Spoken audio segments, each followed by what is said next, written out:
अहम ब्रह्मास्मि हिंदी में पार्ट 70। आप सभी का मेरी चैनल में स्वागत है।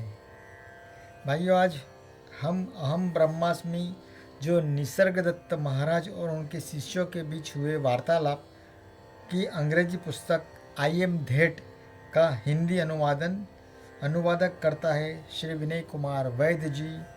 और आज का हमारा अध्याय रहेगा 76।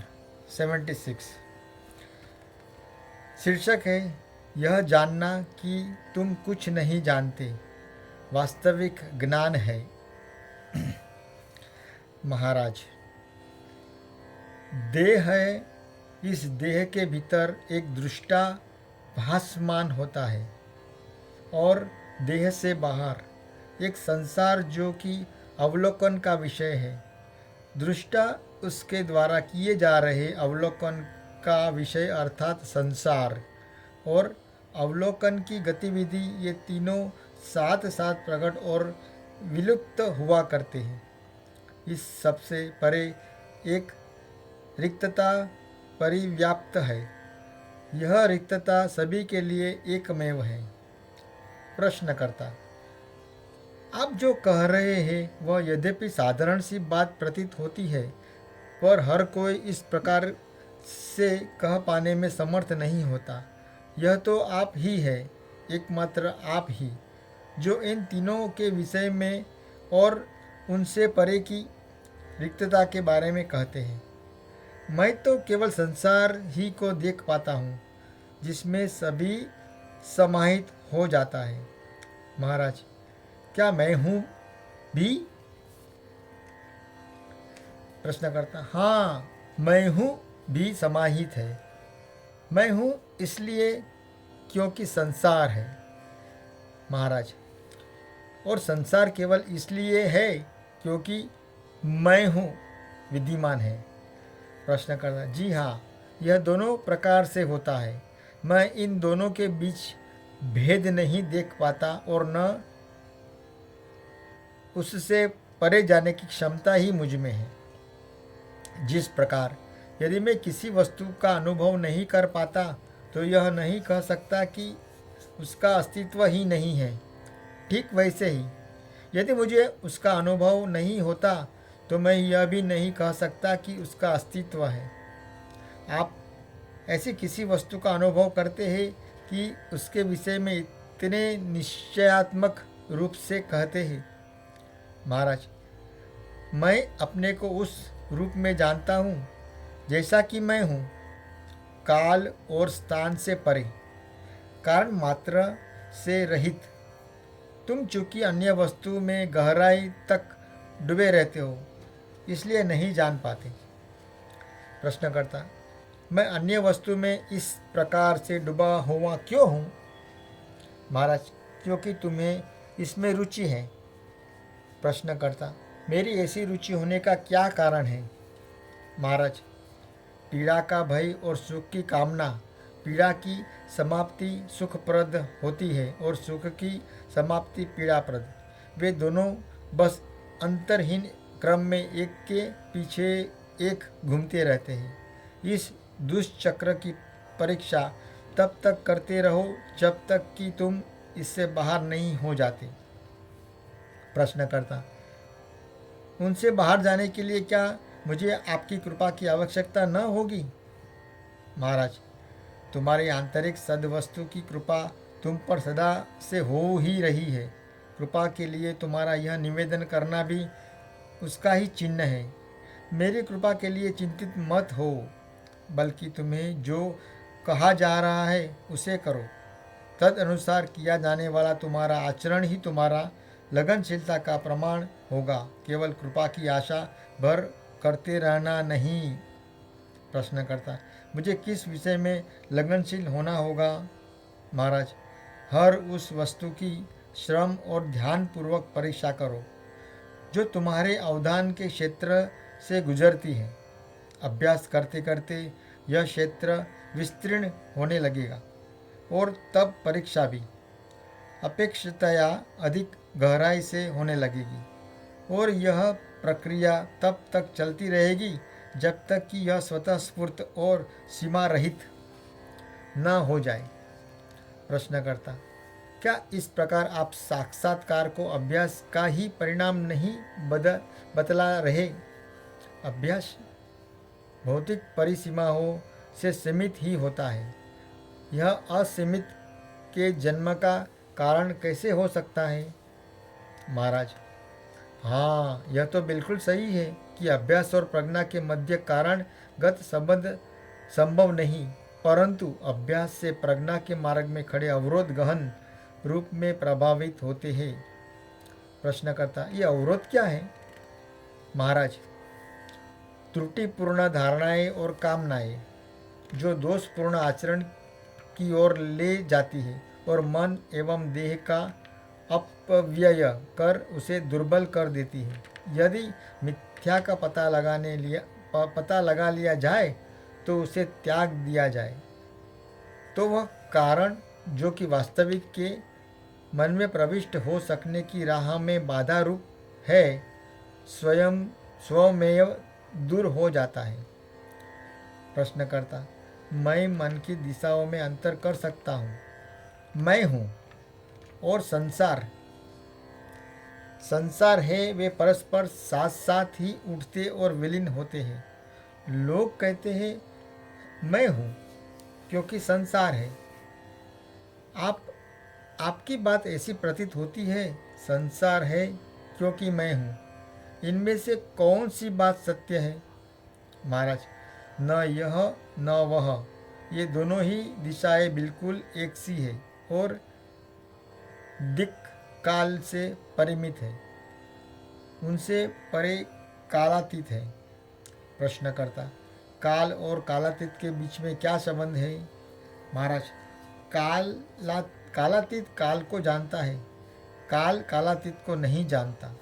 समस्त चेतना काल के ही अंतर्गत होती है और इसकी दृष्टि में कालातीत अचेतन जड़ सा दिखाई देता है, परंतु यह कालातीत ही वह वस्तु है जो चेतना को संभव करता है। प्रकाश अंधकार में दिखलाई देता है, प्रकाश में अंधकार नहीं दिखलाई देता। या इसे तुम एक अन्य रीत से भी कह सकते हो, प्रकाश के असीम महासागर में चेतना रूपी घने काले मेघ जो सीमित है प्रकट होते हैं और वह केवल इसलिए लक्षित होते हैं क्योंकि उसकी पृष्ठभूमि उनसे विपरीत प्रकार की है। यह सब उस अत्यंत सरल साधारण सी वस्तु को शब्द देने का प्रयास है जो अपने आप में अनिर्वचनीय है। महाराज, प्रश्नकर्ता पूछ रहे हैं, पर शब्द व सेतु तो बन ही सकते हैं जो हमें पार ले जाता है। महाराज, शब्द केवल मन की किसी अवस्था के ही विषय में कुछ कह सकते हैं, वे वास्तविक के बारे में कुछ नहीं कह सकते। नदी और उसके किनारे और उनके बीच का पुल, यह सब केवल मन तक ही होता है, केवल शब्द ही तुम्हें मन के पार नहीं ले जा सकते, वे पर्याप्त नहीं होते। या तो सत्य के लिए एक गहन और प्रबल आकुलता को यह फिर गुरु के प्रति परम श्रद्धा विश्वास रखो, न तो कोई लक्ष्य की कहीं विद्यमान है और न उस तक पहुँचने का कोई रास्ता। तुम ही रास्ता हो और तुम स्वयं ही लक्ष्य भी हो। तुम्हारे अपने सिवा तुम्हें और कहीं पहुँचना नहीं है। तुम्हारी आवश्यकता बस इतनी ही है कि समझ उत्पन्न हो जाए, और समझ उत्पन्न होने का तात्पर्य है मन का विकसित और पुष्पित हो जाना। वृक्ष तो नित्य है, पर उसकी अभिवृद्धि, उसका पुष्पित और फलित होना तो ऋतु आने पर ही संभव होता है। ऋतुएं परिवर्तित होती है, पर वृक्ष परिवर्तित नहीं होता। तुम वृक्ष हो। अतीत में तुमने अगणित शाखाएं और पत्तियां उत्पन्न की और तुम भविष्य में भी उन्हें उत्पन्न कर सकते हो, पर तुम विद्यमान ही रहते हो। तुम्हें यह जानने की आवश्यकता नहीं कि क्या था अथवा क्या होगा, बल्कि क्या है, इसे जानना आवश्यक है। एकमात्र तुम्हारी कामना ही विश्व का सृजन करती है। विषय को अपनी ही सृष्टि के रूप में जान लो और मुक्त हो जाओ। प्रश्नकर्ता, आप कहते हैं कि संसार प्रेम की संतान है, पर यह जान लेने के बाद कि संसार युद्धों, यातना, शिविरों, अमानवीय शोषण से भरा हुआ है, यह स्वीकार कर पाना अत्यंत कठिन हो जाता है कि यह मेरी अपनी बनाई सृष्टि है। मेरी दृष्टि कितनी भी संकीर्ण क्यों न हो, मैं इतना क्रूर संसार तो नहीं बन सकता। महाराज, इसका पता लगाओ कि यह क्रूर संसार किसे भाषित हो रहा है, और तब तुम यह जान लोगे कि यह इतना क्रूर क्यों भाषित होता है। यद्यपि तुम्हारे प्रश्न विसंगत तो है, पर जब तक तुम यह नहीं जान लेते कि संसार किसका है, तब तक इनका उत्तर पाया नहीं जा सकता। किसी वस्तु की सार्थकता के बारे में जानना हो तो अवश्य है कि तुम उस वस्तु बनाने वाले से प्रश्न करो। मैं तुम्हें कहता हूँ कि तुम जिस संसार में रहते हो उसे बनाने वाले तुम स्वयं हो। केवल तुम स्वयं ही इसे बदल या मिटा सकते हो। प्रश्नकर्ता, आप यह कैसे कह सकते कि मैंने संसार बनाया? मुझे तो इस बात का पता भी नहीं चल पाता। महाराज, जब तुम अपने आप को जान लेते हो तो संसार में ऐसा कुछ शेष नहीं रह जाता जिसे तुम नहीं जान सकते।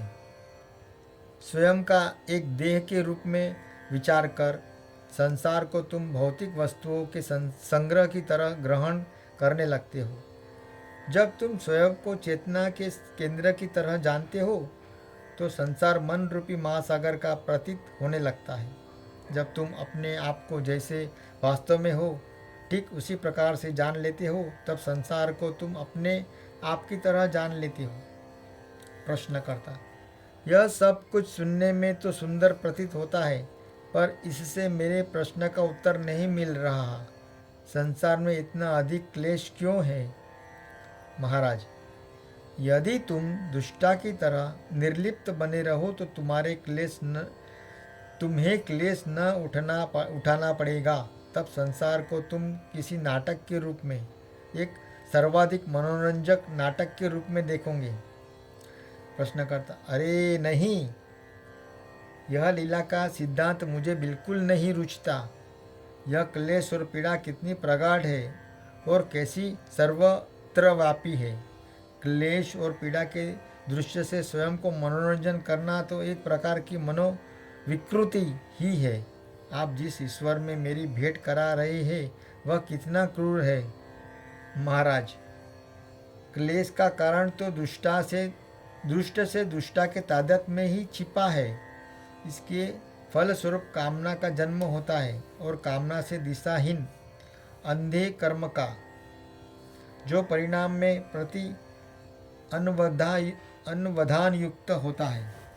यदि तुम अपने चारों ओर दृष्टि डालो तो देखोगे कि क्लेश मानव निर्मित वस्तु मात्र है।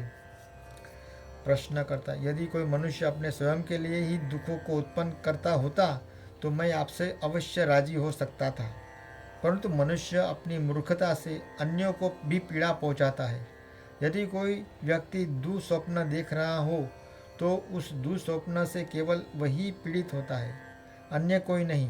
परंतु यह कैसा स्वप्न है जो अन्य लोगों के जीवन में भी विभीषिकाएं खड़ी कर देता है। महाराज, वक्तव्य अनेक प्रकार के होते हैं और वे परस्पर विरोधापूर्ण भी होते हैं। वास्तविकता सरल सी वस्तु है, सब कुछ एक है, अद्वैत है। प्रीति ही वैश्विक नियम है, व्यथित होने हेतु कोई भी बाध्य नहीं है। जब तुम इसे अभिव्यक्ति देना और व्याख्या करना चाहते हो, केवल तभी शब्द तुम्हारे ऐसे प्रयास को असफल कर देते हैं। प्रश्नकर्ता, मुझे स्मरण है एक बार गांधी जी मुझसे कह रहे थे कि आत्मा अहिंसा के नियमों से बद्ध नहीं है, वह इस हेतु स्वतंत्र होती है उसकी अभिव्यक्तियों पर क्लेश आरोपित करे ताकि उसका शुद्धिकरण हो सके। महाराज, द्वैत के संदर्भ में ऐसा संभव हो सकता है, पर वस्तुतः केवल एकमात्र स्रोत ही की सत्ता है, जो अपने आप में तो अति गूढ़ और अदृश्य है, पर फिर भी प्रत्येक वस्तु को प्रकाशित करती है। यह सदैव संवेदन अगम्य होते हुए भी संवेदन को संभव बनाती है। स्वयं अनुभव अगम्य रहते हुए अनुभूतियों को उत्पन्न करती है। अस्थि के अतीत रहते हुए भी यह उसे संभव बनाती है। समस्त गतियों की यही एक अचल पृष्ठभूमि है। एक बार वहाँ पहुँच जाने पर तुम उस हर स्थान पर अपने घर में होने सा अनुभव करने लगते हो। प्रश्नकर्ता: यदि मैं वह हूँ तो मेरा जन्म लेने का क्या कारण है? महाराज: अतीत की पूर्ण कामनाओं की स्मृति ऊर्जा को घेर कर संग्रहित करती है, और यह ऊर्जा ही व्यक्ति के रूप में अभिव्यक्त हो उठती है। जब इसकी संग्रहित शक्ति का व्यय हो जाता है तो व्यक्ति की मृत्यु हो जाती है। शेष अपूर्ण कामनाएं अगले जन्म हेतु एकत्रित कर ली जाती हैं और आगे के लिए जाई जाती हैं। देह से तादात्म्य निरंतर नई नई कामनाओं की उत्पन्न करता रहता है, और जब तक बंधन की कार्यविधि को स्पष्टतः देख नहीं लिया करता, तब तक इसकी समाप्ति संभव नहीं है। यह तो स्पष्टता ही है कि मुक्तिकारी तत्व होता है, क्योंकि जब तक कामना के कारणों और प्रभावों को तुम स्पष्टतः नहीं देख लेते, तब तक इसे त्याग पाना तुम्हारे लिए संभव नहीं होता। मैं यह नहीं कहता कि उस व्यक्ति का पुनर्जन्म होता है। उसकी मृत्यु हो जाती है और यह अंतिम रूप से सदा के लिए ही होती है, परंतु उसकी स्मृतियाँ और उन स्मृतियों के अंतर्गत विद्यमान कामनाएं तथा भय शेष रहते हैं। वे एक नए व्यक्ति के जन्म हेतु आवश्यक ऊर्जा प्रदान करते हैं। यद्यपि वास्तविक सदुस्त रियल इस प्रक्रिया में भाग नहीं लेता, परंतु अपना प्रकाश देकर वही इसे संभव करता है। प्रश्नकर्ता: मेरी कठिनाई यह है कि जैसा कि मैं देख सकता हूँ, प्रत्येक अनुभव की अपनी एक वास्तविकता भी होती है। यह अस्तित्व रखता है, अनुभूत की तरह। जिस क्षण भी मैं इस पर प्रश्न उठाता हूँ और पूछता हूँ कि यह कैसे होता है और किससे होता है, इसका दृष्टा कौन है, आदि आदि, तब तक अनुभव गुजर चुका होता है और मैं केवल यही कर सकता हूँ कि बस उसकी स्मृति की परीक्षा करता रहूँ। मैं अभी की इस क्षण के जीवित रहते हुए उसकी परीक्षा नहीं कर सकता। मेरी जागरूकता अतीत के ही संदर्भ में कार्य कर पाती है, वर्तमान से जुड़कर नहीं। जब मैं जागरूक होता हूँ तो वस्तुतः मैं वर्तमान में अर्थात अभी में नहीं जीता, बल्कि केवल अतीत में ही जीता हूँ। क्या वास्तव में वर्तमान से अर्थात इस क्षण जुड़ी जागरूकता नामक कोई वस्तु अस्तित्व रखती है? महाराज: तुम जिसे जागरूक कह रहे हो वह जागरूकता न होकर अनुभव के बारे में विचार करना मात्र है। सच्ची जागरूकता, ट्रू अवेयरनेस, अर्थात संवेदित शुद्ध सात्विक की वह दिशा होती है जिसमें उस घटना के विषय में कुछ करने का नाम मात्र का प्रयास भी शेष नहीं रह जाता, जिसका कि साक्षित्व हो रहा होता है। यह संभव है कि तुम्हारे विचार और भावनाएं, शब्द और क्रियाकलाप भी उस घटना का ही अंश होता। ऐसा ही होता है और तुम निस्संग और स्पष्टता युक्त होकर प्रज्ञा के परिपूर्ण प्रकाश में इस सब का अवलोकन करते हो। तुम स्पष्टतः वही समझते हो जो कि घट रहा होता है, क्योंकि यह तुम्हें प्रभावित नहीं करता। संभव है कि यह रुखी निर्लिप्तता का ही एक प्रकार प्रतीत हो रहा है, पर वास्तव में ऐसा नहीं है। एक बार इस दिशा में प्रविष्ट होने के बाद तुम पाते हो कि तुम जिसका अवलोकन कर रहे हो उसकी प्रकृति जैसे भी क्यों न हो, तुम उसे प्रेम करते हो। यह चुनाव रहित प्रेम जागरूकता की कसौटी है। यदि यही अनुपस्थित और उसका अर्थ यह है कि तुम बस किसी व्यक्तिगत कारण से प्रेरित होकर रुचिपूर्ण भर हो।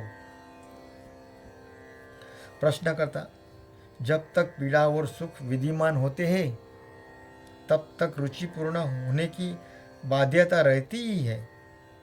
महाराज, और जब तक चेतनता विद्यमान रहती है तब तक पीड़ा और सुख विद्यमान रहेंगी ही। चेतनता के स्तर पर पीड़ा और सुख के युद्ध करना निरर्थक है।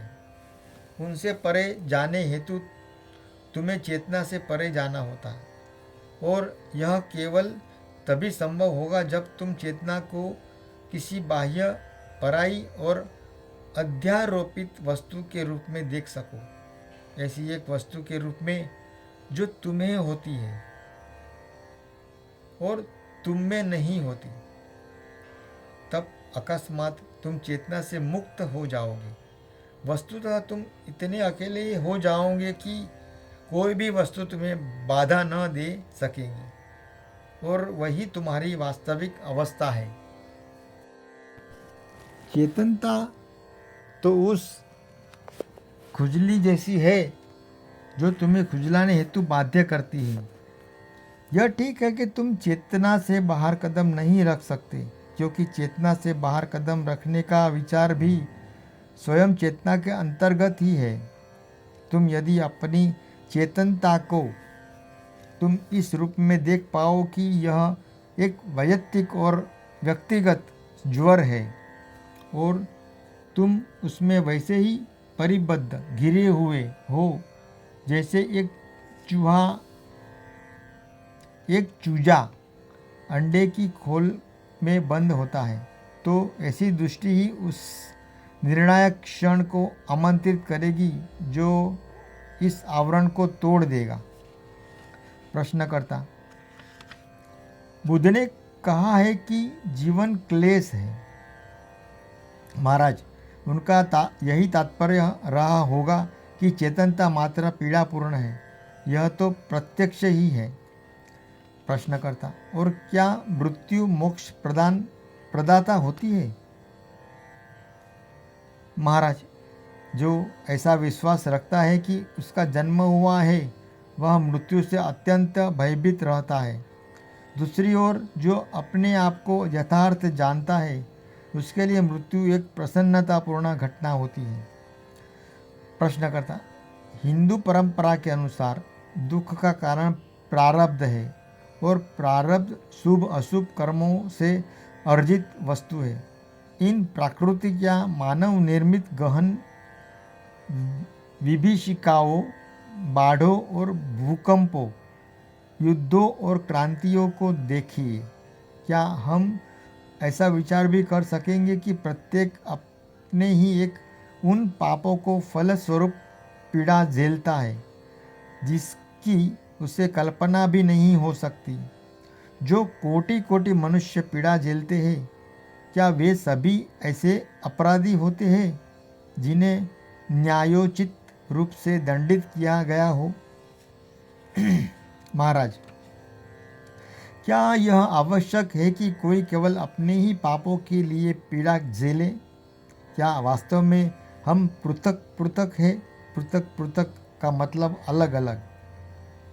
जीवन के इस विराट महासागर में हम अन्यों के द्वारा किए गई पापों के लिए पीड़ा उठाते हैं और अपने पापों के लिए अन्य को पीड़ा झेलने के लिए बाध्य करते हैं। यह ठीक है कि अंत में संतुलन स्थापित हो जाता है और लेन देन मिला लिया जाता है, परंतु जिस समय जीवन जिया जा रहा होता है उस समय तो हम एक दूसरे को गहराई से प्रभावित करते रहते हैं। प्रश्नकर्ता, हाँ, जैसा कि किसी कवि ने कहा भी है, कोई भी मानव द्वीप नहीं होता। No man is an island. महाराज, आत्मा प्रत्येक अनुभव की पृष्ठभूमि में अवस्थित होती है और अनुभव के प्रति उसकी रुचि भी, इसे कामना कहो या फिर प्रेम, शब्द का अधिक महत्व नहीं होता। प्रश्न करता, क्या यह संभव है कि मैं क्लेश की कामना करूं? क्या मैं स्वेच्छा पीड़ा की मांग करूंगा? क्यों करूंगा? क्या मैं उस मनुष्य सा नहीं हूं जिसने रात्रि में सुखपूर्वक सोने के उद्देश्य से आरामदायी शैया का प्रबंध किया हो और फिर उसे दुस्वप्न आ रहे हो? अपने स्वप्न में वह छटपटाता और चिल्लाता हो। प्रेम कभी भी दुस्वप्न का कारण बने, यह संभव नहीं। महाराज, क्लेश मात्र उसकी उत्पत्ति स्वार्थ केंद्रित पृथकता, अलगाव और लोभ से होती है। क्लेश के कारण जो जब देख लिया जाता है और उसे दूर कर दिया जाता है तो क्लेश समाप्त हो जाता है।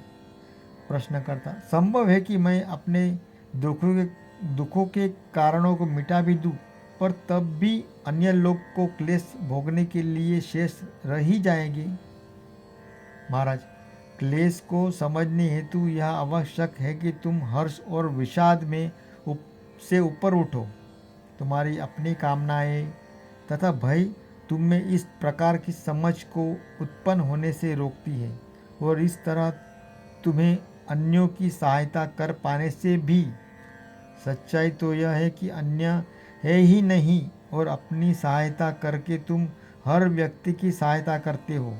यदि तुम मानव मात्र की पीड़ा के प्रति गंभीर हो तो तुम्हें सहायता के एकमात्र साधन अपने आप को ही पूर्ण बनाना आवश्यक है। प्रश्नकर्ता, आप सदैव ही कहते हैं कि मैं ही इस संसार का सृजन करता, पालक और संहार करता हूँ, सर्वव्यापी, सर्वज्ञ तथा सर्वशक्तिशाली हूँ। जब मैं आपकी इन बातों पर गौर करता हूँ तो अपने आप में प्रश्न करता हूँ, फिर मेरे इस संसार में इतनी अधिक बुराइयाँ कहाँ से आई? महाराज, न तो कहीं बुराई है न क्लेश, केवल जीवन का उल्लास ही सर्वत्र अपने चरम शिखर पर है। देखो, हर वस्तु जीवन से किसी प्रबलता से चिपटती है। अस्तित्व सबको कितना प्रिय है। प्रश्नकर्ता, मेरे मन के पर्दे पर सारे चित्र एक के पीछे एक करके एक अंतहीन क्रम से आते रहते हैं। मुझ में ऐसा कुछ भी नहीं जो नित्य हो। महाराज, कुछ और भी ध्यान देकर अपने आप को देखो। यहाँ पर्दा विद्यमान रहता है, यह परिवर्तित नहीं होता। प्रकाश सुस्थिरता से प्रकाशित रहता है। हाँ, उनके बीच के फिल्म अवश्य गतिमान रहती है और विविध चित्रों को प्रकट करती रहती है। इस फिल्म को तुम प्रारब्ध कह सकते हो। प्रश्नकर्ता, प्रारब्ध का कारण कौन सी वस्तु है? महाराज, अज्ञान ही अपरिहार्यता का कारण होता है। प्रश्नकर्ता, किस वस्तु का अज्ञान? महाराज, प्रथमतः तो तुम्हारे अपने आप का अज्ञान और साथ ही वस्तुओं के सच्चे स्वरूप का, उनके कारणों और प्रभावों का अज्ञान भी। तुम समझ रही ढंग से अपने आप आसपास देखते हो और प्रतीतियों को वास्तविक की तरह ग्रहण कर लेते हो। तुम विश्वास करते हो कि तुम संसार को और अपने आप को भी जानते हो, पर यह तो तुम्हारा अज्ञान ही होता है जो तुम्हें मैं जानता हूँ कहने हेतु प्रेरित करता है। इस स्वीकारोक्त से प्रारंभ करो कि तुम कुछ नहीं जानते। संसार की इससे बड़ी अन्य कोई सहायता नहीं हो सकती कि तुम अपने अज्ञान को समाप्त हो जाने दो। तब तुम्हें संसार की सहायता हेतु विशेष कुछ न करना होगा। तुम्हारा होना भर ही पर्याप्त सहायता होगा, फिर तुम कुछ करो या ना करो। प्रश्नकर्ता, अज्ञान को किस प्रकार जाना जा सकता है? अज्ञान को जानने की बात में ही ज्ञान का अस्तित्व पहले स्वीकार कर लिया जाता है। महाराज, सही है, यह स्वीकृति मैं अज्ञानी हूँ ही ज्ञान का प्रभात है। अज्ञानी मनुष्य इसके अज्ञान के संबंध में भी अज्ञान पूर्ण होता है। तुम यह कह सकते हो कि अज्ञान का अस्तित्व ही नहीं होता, क्योंकि जैसे ही इसे देखा जाता है यह मिट जाता है। अतः तुम इसे बोध शून्यता या अंधत्व में कह सकते हो। अपने चतुर्दिक और अपने भीतर भी तुम जो कुछ भी देखते हो उसे नहीं जानते और नहीं समझते, और वह भी बिना यह जाने कि तुम जानते हो और समझते नहीं। यह जानना कि तुम कुछ नहीं जानते और कुछ नहीं समझते वास्तविक ज्ञान है, विनम्र हृदय का ज्ञान। प्रश्नकर्ता, जी हाँ, ख्रिस्त ने कहा है, धन्य है वे जिनकी आत्मा विनम्र है। महाराज, तुम्हें जैसा लगे कह सकते हो, पर तथ्य यही है कि ज्ञान केवल अज्ञान के ही विषय में होता है। तुम जानते हो कि तुम नहीं जानते। प्रश्नकर्ता, क्या यह अज्ञान का भी अंत होगा? महाराज, न जानने में अनुचित क्या है? तुम्हें सब कुछ जानने की आवश्यकता नहीं, जितना आवश्यक है उतना जान लेना पर्याप्त है।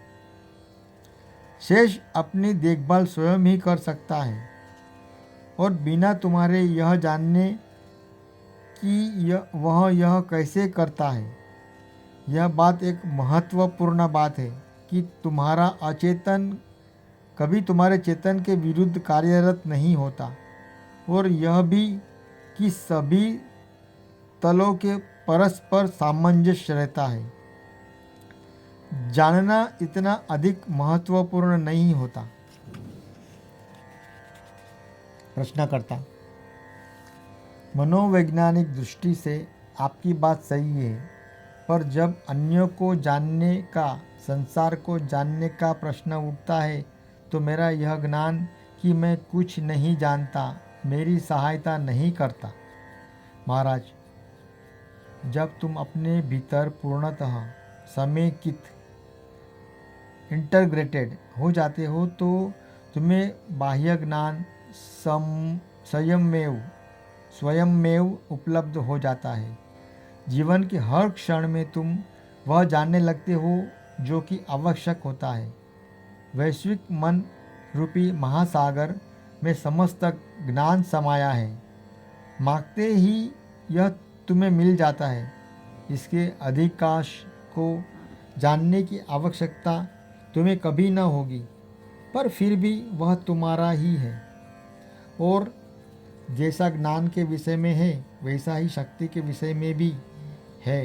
जिसके भी होने को तुम आवश्यक अनुभव करते हो वह अनिवार्यत होता ही है। इसमें संदेह नहीं कि ईश्वर विश्व की व्यवस्था की देखभाल में लगा रहता है, पर कुछ सहायता मिलने पर उसे प्रसन्नता ही होती है। और जब सहायता करने वाला स्वार्थ रहित और प्रज्ञावान हो तो जगत की सारी शक्तियाँ उसके आदेश की प्रतीक्षा में ही रहती है। प्रश्नकर्ता, क्या जगत की अंधी शक्तियाँ भी? महाराज, अंधी शक्तियाँ तो कहीं है ही नहीं, चेतना ही शक्ति है। क्या होना आवश्यक है इसके प्रति जागरूक रहो, और यह हाँ हो जाएगा। केवल सावधान रहो और शांत। जब तुम अपने लक्ष्य पर पहुंच जाते हो और अपने वास्तविक रूप को जान लेते हो तो तुम्हारा अस्तित्व सबके लिए एक आशीर्वाद ही बन जाता है। संभव है कि इसे तुम न जानो और संसार भी न जाने, फिर भी सहायता चारों ओर वितरित होती रहती है। संसार में कुछ ऐसे लोग भी हैं जो सारे राजनयिकों और मानवतावादियों के द्वारा की गई कुल भलाई से कहीं अधिक भलाई करते हैं। वे बिना किसी प्रयोजन के, बिना जाने प्रकाश और शांति फैलाते रहते हैं। जब अन्य लोग उन्हें उनके द्वारा किए गए चमत्कारों के बारे में बतलाते हैं तो वे स्वयं भी चकित रह जाते हैं। फिर भी किसी भी वस्तु को अपना मानने की भावना से रहित होकर वे न तो गर्व करते हैं, न ही वे प्रतिष्ठा प्राप्त हेतु लालायित होते हैं। यह जानकर कि ईश्वर शिवत्व है, कल्याणमय है, वे स्वयं के लिए किसी भी प्रकार की कामना कर पाने में असमर्थ हो जाते हैं। उनमें यह असमर्थता इतनी अधिक होती है कि दूसरों को सहायता कर पाने की खुशी उन्हें मिले ऐसी कामना भी कर पाने के लिए कठिन हो जाता है। भाइयों, हमारा यहाँ अध्याय 76 समाप्त होता है, 76। कल फिर नए अध्याय के साथ में आपके समक्ष मैं उपस्थित होऊंगा। तब तक के लिए शुभ रात्रि। श्री कृष्णार्पणमस्तु। मैं जो कुछ करता हूँ श्री कृष्ण जी को अर्पित करता हूँ। आपका बहुत बहुत धन्यवाद। Thank you. भाइयों और बहनों, मेरा यह काम अगर आपको अच्छा लगता है तो मेरी इस चैनल जीवनरथ _अनिल यूट्यूब पर है। प्लीज़ इसे लाइक, शेयर और सब्सक्राइब कर दीजिए। इससे मुझे बहुत सारा प्रोत्साहन मिलता है। आपके समक्ष मैं नए वीडियो बनाने की बहुत सारी हिम्मत जुटा पाता हूँ। आपका बहुत बहुत धन्यवाद। Thank you. शुभ रात्रि।